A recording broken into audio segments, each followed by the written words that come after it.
DS Automobiles, Franse innovatie en vakmanschap. E-Tens, ontwikkeld met het oog op de stad van de toekomst.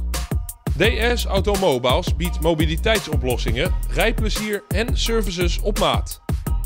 Ontdek onze toonbeelden van perfectie. De 100% elektrische DS3 Crossback E-Tens en de plug-in hybride DS7 Crossback. DS Salon Den Haag aan de Rolne 18 in het Vorenpark. Het Haagse Verduurhuis in de Nobelstraat is marktleider op het gebied van kunst en antiek veilingen. Het oudste nog actieve veilinghuis in Nederland heeft nu ook een filiaal aan de Ode 18 in Den Haag. Loopt u gerust eens langs in de Nobelstraat of in de Ode tijdens een van de kijkdagen. Bibu Den Haag, een gerenommeerd autoschadeherstelbedrijf. Alles wat met de auto te maken heeft, kunnen wij voor u repareren. Wekelijks worden bijna 50 auto's vakkundig gerepareerd met liefst 7 jaar garantie. Autoschadeherstel Bibu Den Haag. Meer dan alleen schadeherstel. Asta Casino op het Spui 27 in Den Haag is vanaf nu 24 uur per dag geopend. Het gezelligste casino van Den Haag en omstreken. Speel bewust 18+. Voor alle voorkomende elektrotechnische werkzaamheden, groot of klein, al bijna 100 jaar voor zowel bedrijf als particulier, is Van Vlodorp uw erkende installateur in de regio Haaglanden. Geen voorrijkosten en vraag vrijblijvend een offerte aan. Van Vlodorp Elektrotechnisch Bedrijf. Behang en woninginrichting Paradijs John van Zweden. Alle merken behang, raam- en wandbekleding en vloeren. Kom langs in onze winkel. 2 etages woonplezier. Behang en woninginrichting Paradijs John van Zweden. Oude Haagweg 20, Den Haag.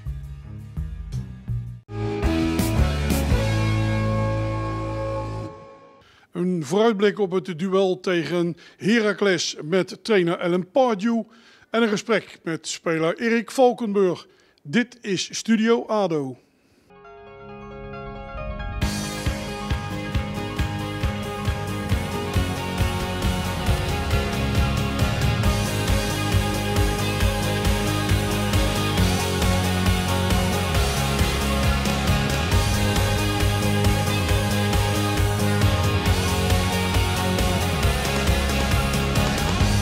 Hartelijk welkom bij Studio ADO. ADO Den Haag speelde vorige week gelijk bij Heerenveen.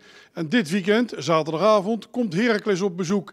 En Heracles pakte vorige week winst op Ajax. Vrijdag was weer de persconferentie met de trainer Alan Pardew. Mr. Pardew, last week I said ADO is going to Heerenveen for 3 points. And didn't work out. But important, 1 point for the coming matches. Of course, and we need to pick up points in every shape or form they come. And, you know, it wasn't the most fluid performance from us, but at times we showed quality and we certainly showed desire and an attitude to get out of trouble that this club needs to have. And, you know, we're getting questioned all sorts of stuff and we're just trying to do an honest job. You've probably seen Heracles win over Ajax. I did. What's your opinion about this Heracles? Well, of course, they're coming off perhaps their result of the season, and it was a great performance. And you know, that's the type of situation we get when you're down the bottom like we are. We're going to get teams suddenly turning up with a bit of form. So it's not obviously an easy game for us. Tough game. The striker Dessers is on fire. He looks like he's going to score. Attacking, it doesn't work out so well, except corners and free kicks. How do you solve that for the future? You can't be under pressure 90 minutes. No, but we sometimes the aspect of the game changes, and you know, in terms of us as a team, we know we need to offer more going forward, and I think we need to do that as a team, not just the strikers or anyone else. But you know, people are sort of questioned whether I know the division and this and that, but tactically, but that's not true. It was never questioned when I beat Alex Ferguson 3-0, or beat Klopp at Liverpool 2-0 twice, and become manager of the year. I do know what I'm doing, but we are trying to find some confidence and some form. That's for sure. So in terms of the group, that's what I'm trying to get into them. And obviously the incident this week has just heaped, a load more of negative press on us, and we have to kind of deal with that and get ready for tomorrow. Every match is important. The match Saturday is crucial to try to get closer to the other clubs. I'd agree with that. Is ADO going to shine this Saturday? I hope so, yeah. And we have options from the bench as well to change things. And I think, my view of the game will be that we use 14 players because we're going to try and push for the win. We've got to try and push for the win, whatever the scenario is. En na de persconferentie met trainer Alan Pardew spraken we ook nog met een speler die vorige week plots in de basis stond. Erik Valkenburg.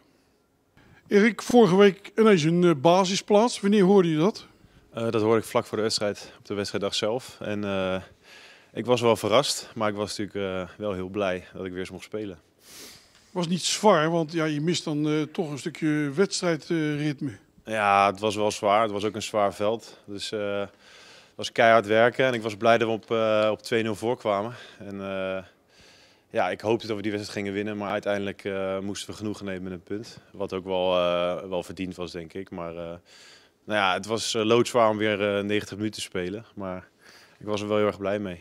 Het was ook merkbaar in de afloop, want je zat er wat dat betreft helemaal doorheen. Ook een teken dat je alles gegeven hebt. Ja, ik heb alles gegeven en ik moet zeggen dat in de 70 minuten of zo begon de kramp wel toe te slaan. Maar ja, we hebben het met z'n allen voor gevochten en we hebben denk ik laten zien dat we een team zijn. En ondanks dat het maar een punt was, denk ik wel dat we karakter hebben getoond en dat we hebben laten zien wat we kunnen. Merk je ook deze week op de training? Ik bedoel, dat punt dat werkt dan toch wel weer wat bevrijdend. Dat je dan anders aan de training begint de hele week. Nou, het was gewoon een positief gevoel na afloop. Ondanks dat het maar een punt was, hadden we wel zoiets van oké, hier kunnen we mee verder. We hebben laten zien dat we een team zijn. En nu moeten we gewoon zaterdag winnen tegen Heracles. En dan kunnen die punten uiteindelijk opgeteld heel belangrijk gaan worden. Dus het deed wel iets met de groep. Heracles thuis, voor jou ook denk ik een bijzondere tegenstander. Ooit, toen nog spelend bij Sparta, maakte je eerste goal in de Eredivisie. Klopt, een kopbal was dat, weet ik nog. Piekenhagen op de goal. En dat was een mooi moment, het begin eigenlijk van mijn carrière inderdaad. Dus dat was wel daar trouwens, niet hier. Maar dat klopt. Ja. Maar je zou graag wat dat betreft zaterdag natuurlijk willen herhalen. Ja, zeker. Ik moet zeggen, ik hou ervan om te koppen. En altijd met dode spelmomenten ben ik altijd wel gretig. En dit was een mooi moment, klopt. Vorig seizoen ging het goed hier in het Karsdien-stadion tegen Heracles. Laatste kwartier 2 treffers. Ik denk dat je daar zaterdag ook voor tekent. Alleen, ik denk dat ze dan wat eerder moeten vallen, hè? Ja, goed. Kijk, we moeten gewoon morgen sowieso hartstikke scherp beginnen. En het allerbelangrijkste is dat we een goede uitstraling hebben. Dat we alles aan doen en dat we vechten voor alles wat we in ons hebben. Een beetje zoals de afgelopen wedstrijd, maar dan hopelijk met 3 punten in plaats van 1. Maar we moeten gewoon karakter tonen en met lef en durf voetballen. Je krijgt wel een tegenstander op bezoek, denk ik, die in een lekkere flow zit. Want ja, die pakken toch Ajax. Jawel, ja, dat klopt wel. Maar goed, aan de andere kant, het maakt in principe niet heel veel uit wie je nu treft. Wij moeten gewoon naar onszelf kijken en wij moeten laten zien aan iedereen hier in Den Haag hoe graag we willen. En volle bak vooruit en dan moet het goed komen. Ja, je hebt nog wat goed te maken voor de uitwedstrijd. Het was een slechte wedstrijd. 4-0 eraf, laatste wedstrijd van Groenendijk. Ja. Dat wil je wel even rechtzetten, denk ik. Ja, dat was een heel vervelend moment natuurlijk. Kijken we niet graag naar terug. Maar we zijn alweer even wat verder en er is een hoop gebeurd sindsdien. Maar ik denk dat we als groep nu rustig zijn en gefocust en klaar voor morgen. Dus heel veel succes. Dankjewel. En met Erik Valkenburg zijn we aan het einde gekomen van deze aflevering van Studio ADO. We zijn er weer. Komende maandag gaan we terugblikken op de wedstrijd tegen Heracles. Bedankt voor uw aandacht. Graag tot aanstaande maandag.